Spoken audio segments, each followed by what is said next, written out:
Louvamos a Deus porque hoje estamos aqui mais uma vez com vida e podemos declarar a vida abundante porque em Cristo Jesus somos mais do que vencedores.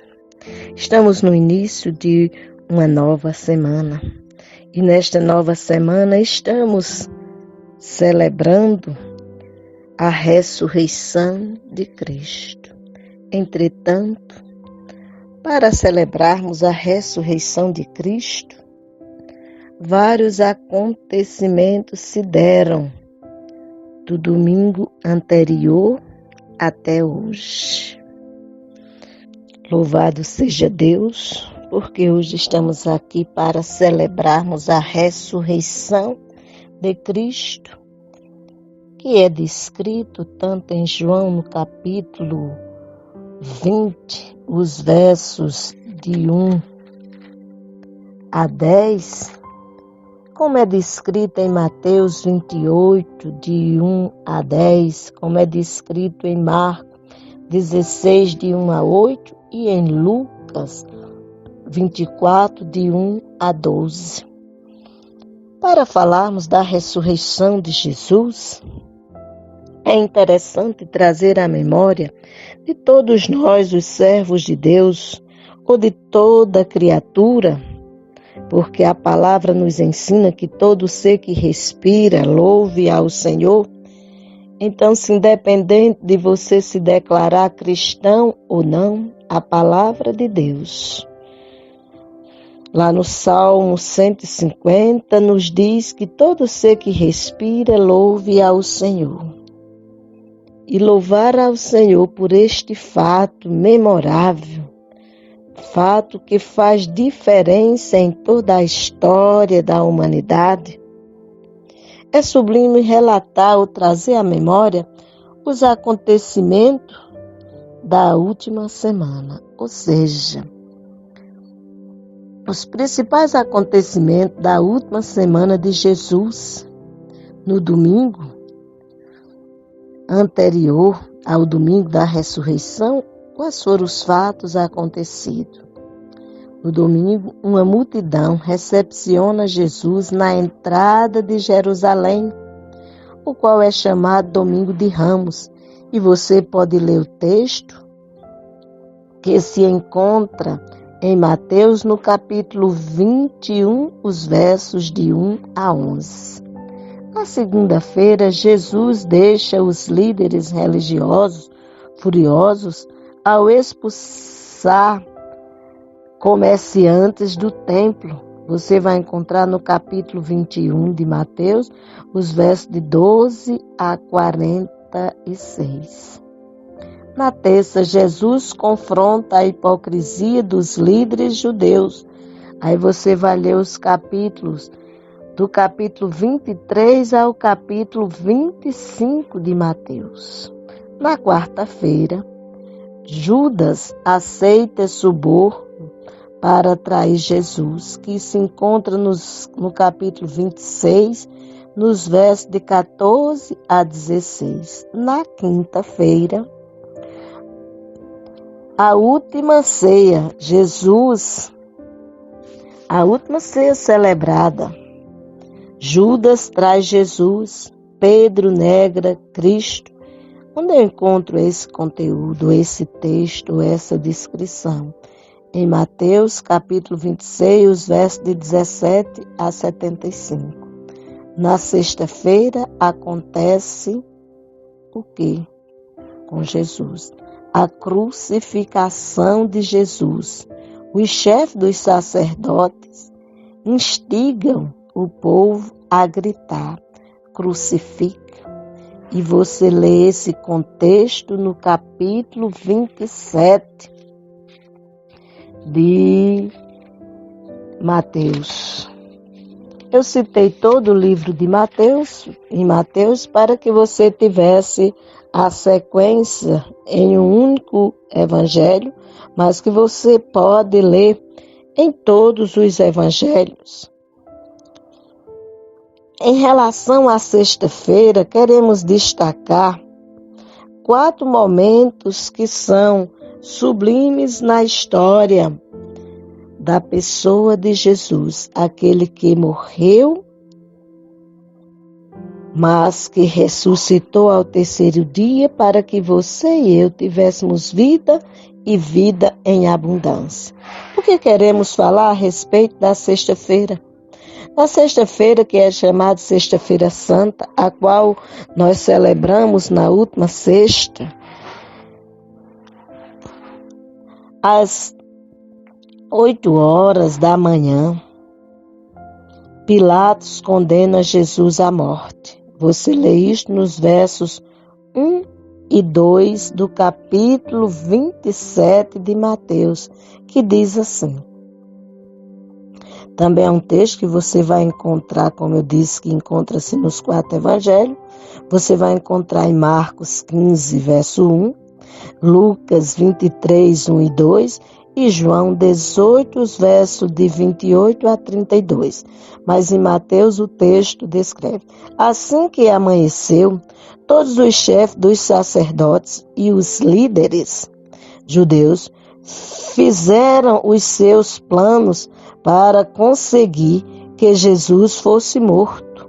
Eles o amarraram, levaram e entregaram ao governador Pilatos. Às 9 horas da manhã, Jesus é crucificado, conforme se encontra em Marcos, capítulo 15, verso 25, que eu vou ler para nós. No capítulo 15, no verso 25, nós temos a seguinte expressão a respeito. Eram 9 horas da manhã, quando crucificaram Jesus. Ao meio-dia, o que é que aconteceu? Jesus é crucificado às 9 horas, mas ao meio-dia, a escuridão cobre a terra, conforme se encontra em Mateus capítulo 27, verso 45, também é um texto que eu vou ler para nós. Diz o texto: ao meio-dia começou a escurecer e toda a terra ficou 3 horas na escuridão.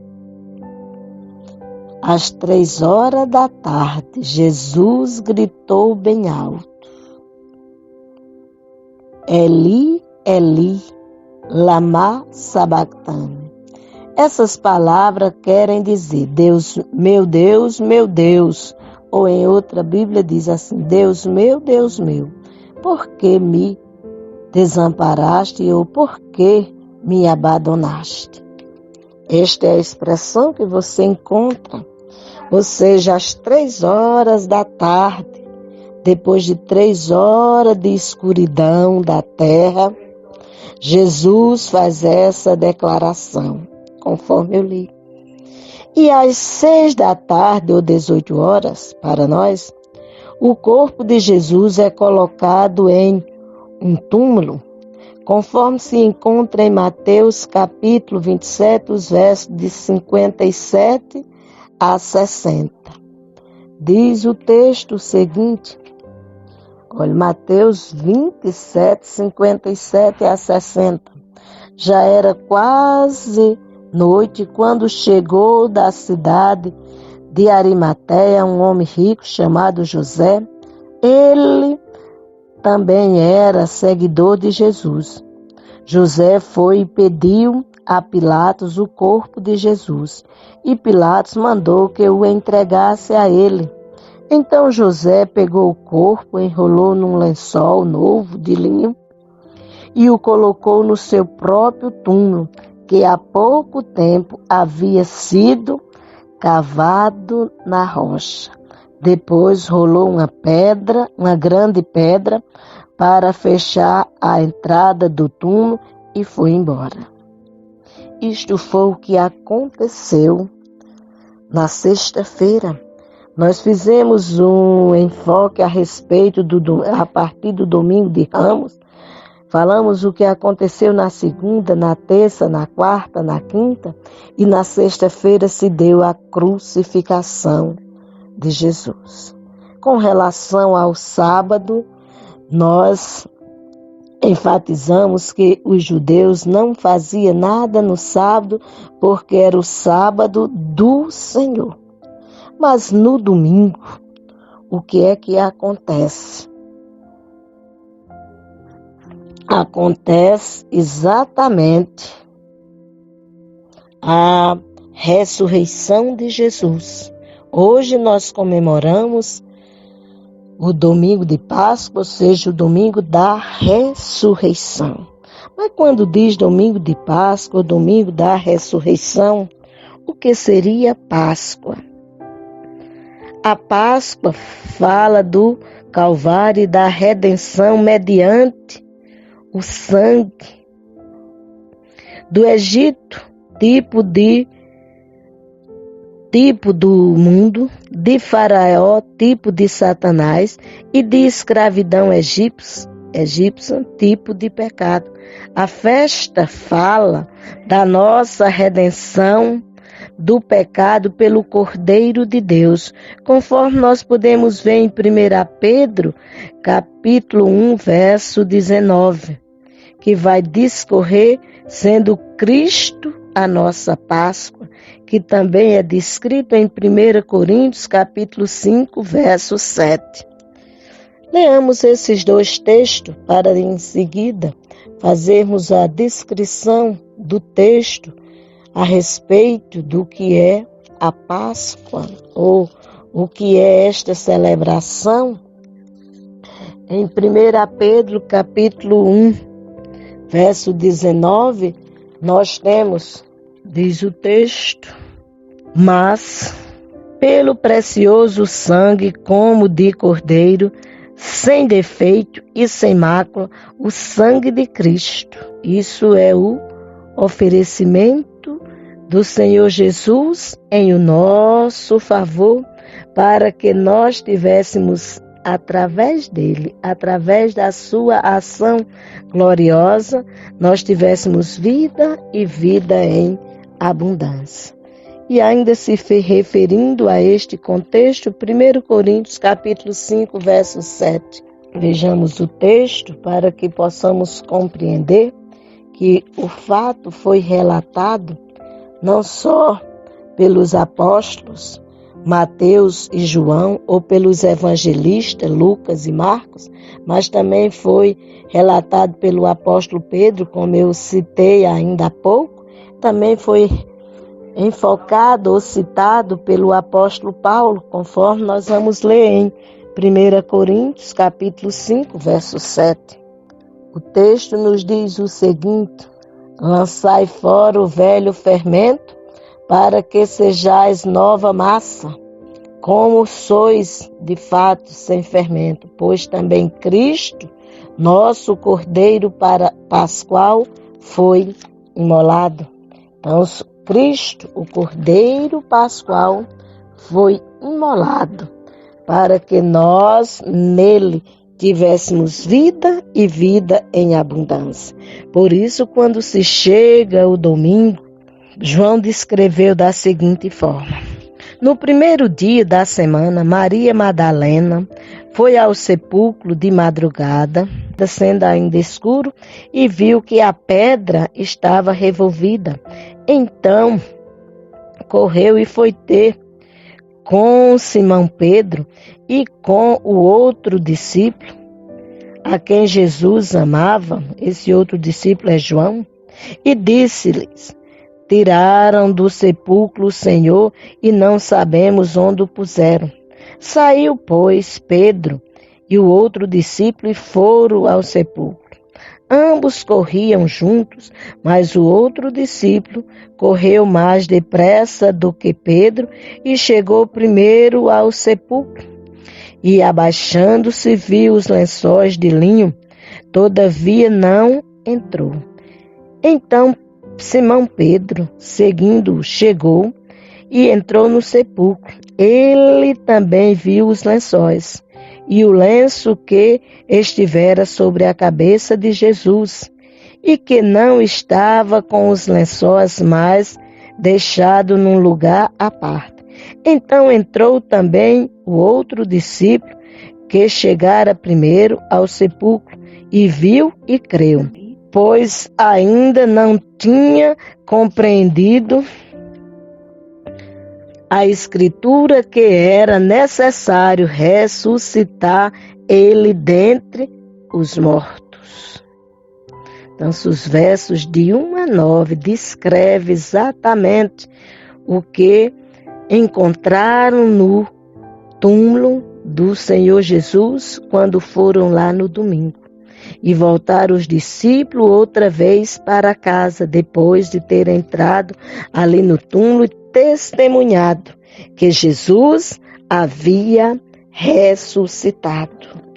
Hoje você e eu trazemos à memória a lembrança de tudo que acontecera e trazemos a memória para a glória do próprio Deus, porque Ele exaltou a seu Filho poderosamente. E o resultado de tudo isto é a vitória que podemos celebrar, porque nele somos mais do que vencedores. O que fora descrito pelo profeta Isaías, lá em Isaías capítulo 53, que ele ia tomar sobre si as nossas dores e enfermidades, verdadeiramente ele tomou sobre si as nossas dores e enfermidades. Assim como está descrito no Salmo 22, como seria o seu sofrimento, assim se cumpriu para a glória de Deus. Mas, ao terceiro dia, ele ressuscitou e está à destra de Deus, intercedendo por todo aquele que nele crê. E todo aquele que nele crê tem vida e vida em abundância. Se você ainda não crê em Jesus, hoje ele te dá a oportunidade de te arrepender dos teus pecados e confessar a Jesus como o único e suficiente Salvador. E aquele que o confessar diante dos homens, ele, Jesus, já nos garantiu que o confessará diante do Pai. E aquele que for apresentado diante do Pai, vai ouvir do Senhor, no grande e glorioso dia do Senhor, na sua segunda vinda. Vinda é esta que vem buscar a sua igreja, ele vai dizer: vinde benditos de meu Pai, recebei por herança o que vos tenho preparado antes da fundação do mundo. Se você quiser fazer parte desse grupo, reconheça Jesus como o único e suficiente Salvador. Todo aquele que não reconhecer Jesus como o único e suficiente Salvador e Senhor de suas vidas, vai ouvir na vinda do Senhor ele dizer: apartai-vos de mim, maldito, para o fogo eterno preparado para o diabo e seus anjos. Hoje o Senhor te dará a oportunidade de você fazer parte dos remidos do Senhor. Em pleno domingo de Páscoa, que é o domingo em que se celebra a ressurreição de Cristo, você tem a oportunidade de ser somado ao corpo de Cristo para a glória dele e a alegria de todo cristão. Que Deus nos abençoe.